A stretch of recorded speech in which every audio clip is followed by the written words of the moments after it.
Es habitual dividir el relato de la historia en etapas fundamentales. Si tomamos la Segunda Guerra Mundial, estas etapas no solo están compuestas por ciertos eventos bélicos. Recordemos a El Alamein, Stalingrado, Midway y el desembarco en Normandía. No, también hay otros eventos de carácter político, que marcan de manera indeleble no tanto el paso del tiempo como el desarrollo de nuestras historias. Uno de estos eventos, una de estas etapas fundamentales, es la que abordamos hoy.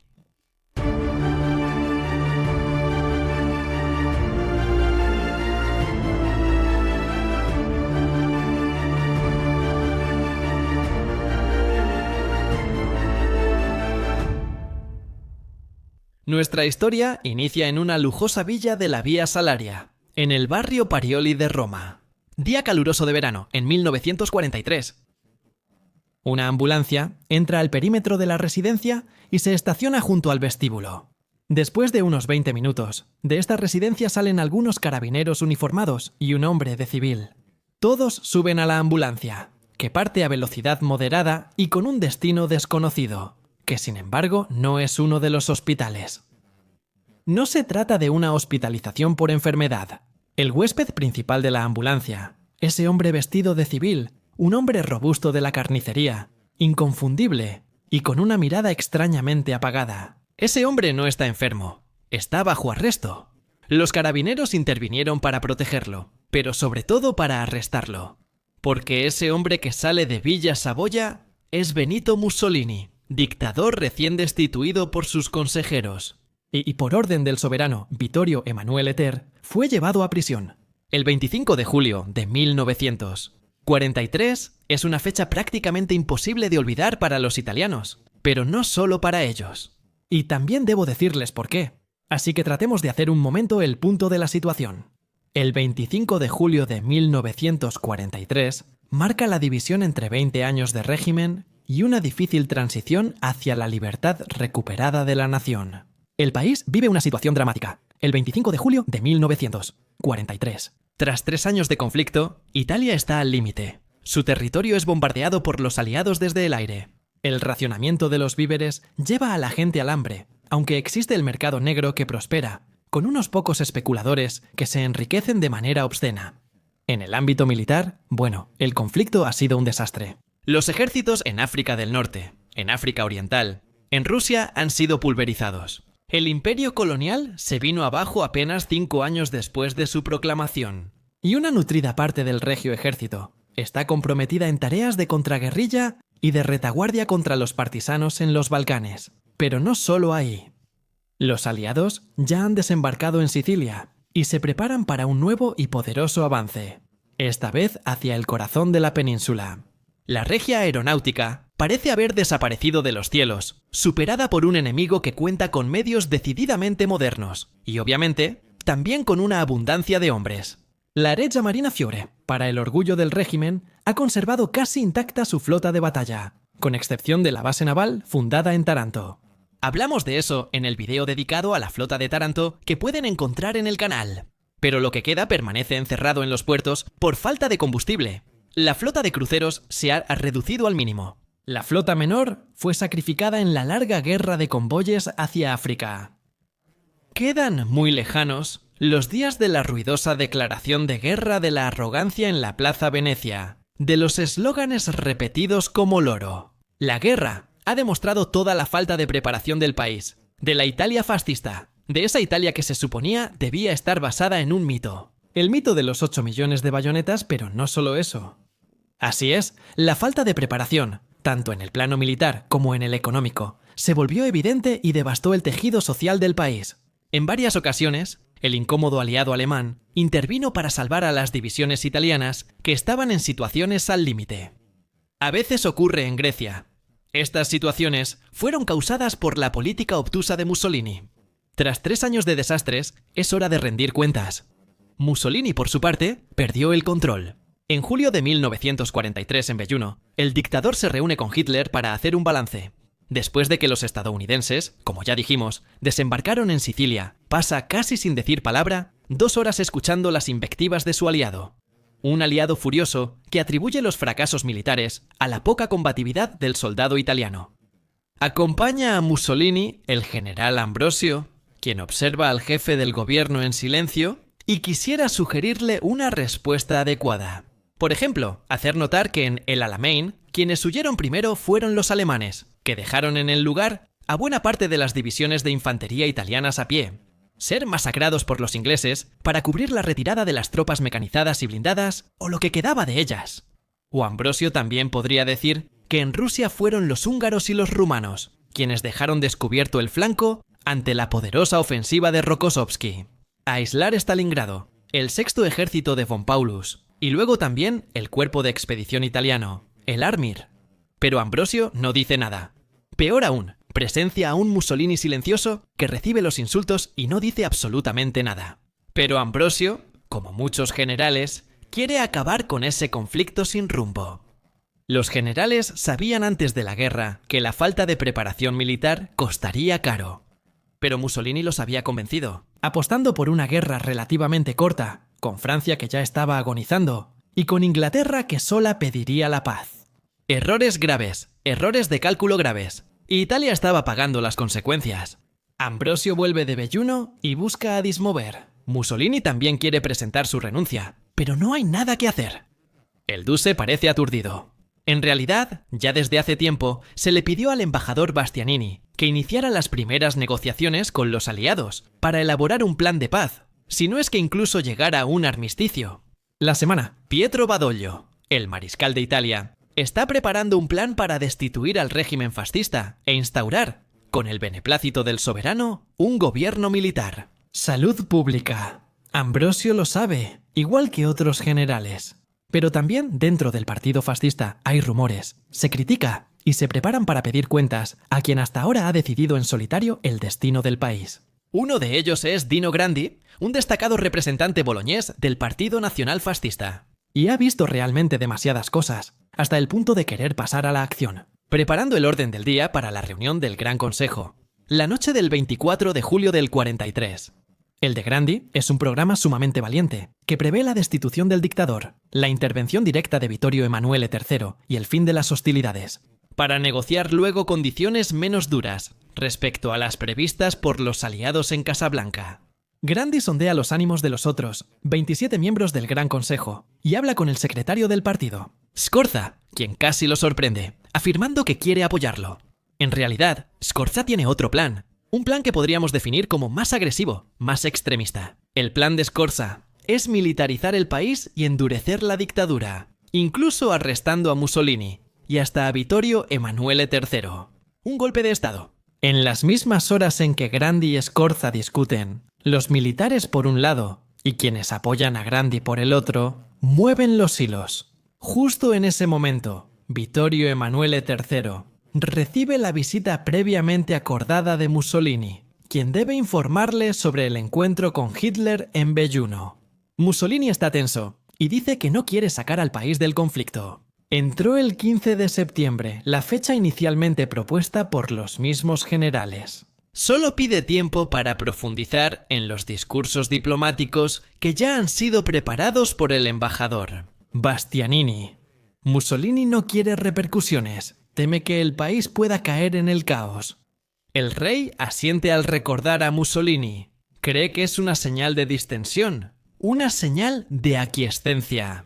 Cree que el rey volverá a apoyarlo y le permitirá actuar, como lo ha hecho en los últimos 20 años. Mussolini no sabe que en realidad el soberano ya ha bailado al ritmo de Badoglio y que solo espera una cosa. Los resultados de la reunión del Gran Consejo. Solo entonces, Vittorio Emanuele III intervendrá y decidirá cómo intervenir. Terminado el encuentro con el rey, Mussolini recibe precisamente a Dino Grandi. No sabe que Grandi ha preparado un plan especialmente para destituirlo. Es más, Grandi justifica su presencia con una excusa, la voluntad de presentar un libro. Pero Grandi, después de un rato, cambia de tema. Le da a Mussolini una última oportunidad y le advierte que Italia y el partido ahora están en su contra. El ejército real está a punto de amotinarse y ya no lo seguirá. Que no se puede seguir obedeciendo ciegamente a Hitler a costa de destruir a la misma Italia. Las palabras de Grandi son categóricas. Dice: posibilidad, apártense, no permitan esta humillación.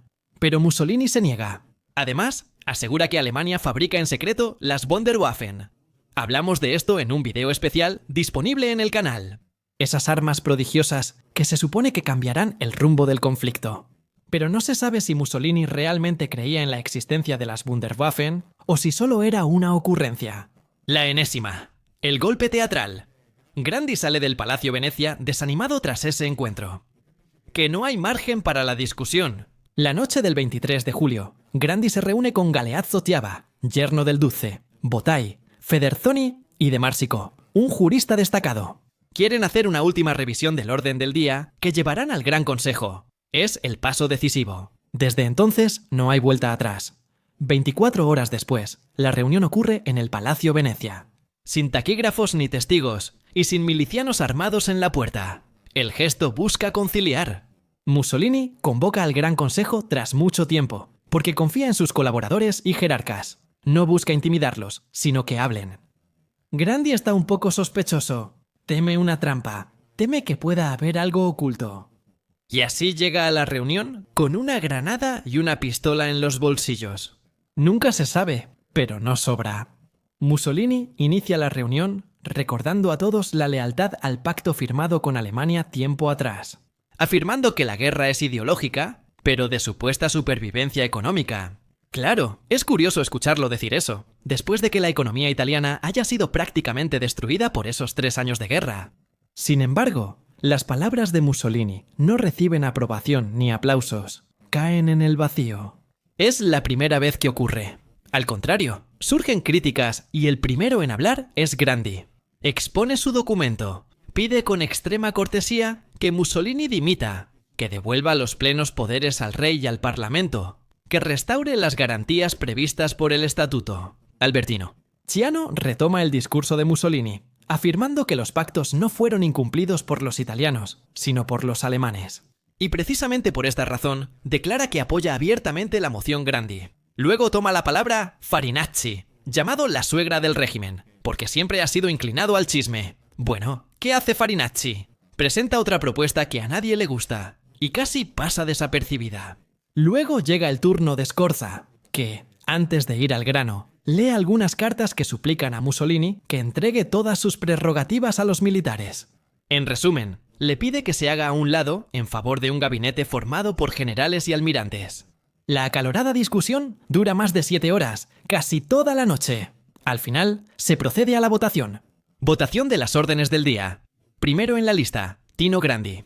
Se aprueba con 19 votos, a favor 7 en contra. 1 se abstiene, Farinacci no participa. Sale de la sala. Esa votación, con 19 votos a favor de la orden de Grandi, marca el fin del régimen. Es la derrota final. Mussolini lo considera y cierra la sesión sin votar los demás puntos del orden del día. Ya basta, Sassufi. El régimen en Italia ha muerto. De esa sesión del Gran Consejo surge un Mussolini trastornado pero tranquilo. Y así, al día siguiente, recibe la convocatoria. En Villa Samoya, residencia privada de Vittorio Emanuele III. La reunión será a las 17 horas. Pero el rey ya sabe todo lo que sucedió la noche anterior. Ha sido plenamente informado. Y precisamente por este motivo, ha hecho convocar a un destacamento de carabineros en la villa. El arma de los carabineros tiene un himno llamado Fedelissima. Y no es casualidad. Son los soldados más leales al soberano. Y ese grupo, liderado por el capitán Paolo Vigneri, está ahí por una razón. Las órdenes son simples. Al finalizar la reunión entre el soberano y Mussolini a las 17, los carabineros deben interceptarlo en las escaleras, arrestarlo usando fuerza o armas si es necesario, y llevárselo. Al llegar a la villa, el ahora exdictador ni siquiera nota la ambulancia que lo precedió por muy poco. Y se ha colocado en el estacionamiento dentro del jardín. Mussolini sube las escaleras cansado, junto a su secretario de Césare, preparándose para enfrentar al rey. El enfrentamiento dura muy poco. Mussolini casi no habla. Vittorio Emanuele III toma el control y dicta las condiciones.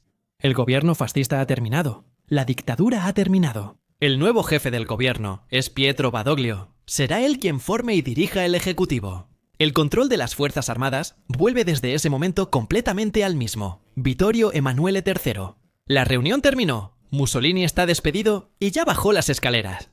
cuando en una rampa encuentra al capitán Vigneri con 3 carabineros. También el capitán, de pocas palabras, le dice: «Por orden de su majestad, el rey e emperador, está usted arrestado. Sígame sin oponer resistencia. Hemos preparado un vehículo para su transporte, para evitarle complicaciones debidas a la furia de la multitud». Mussolini al principio no está de acuerdo y protesta, sin intención de aceptar.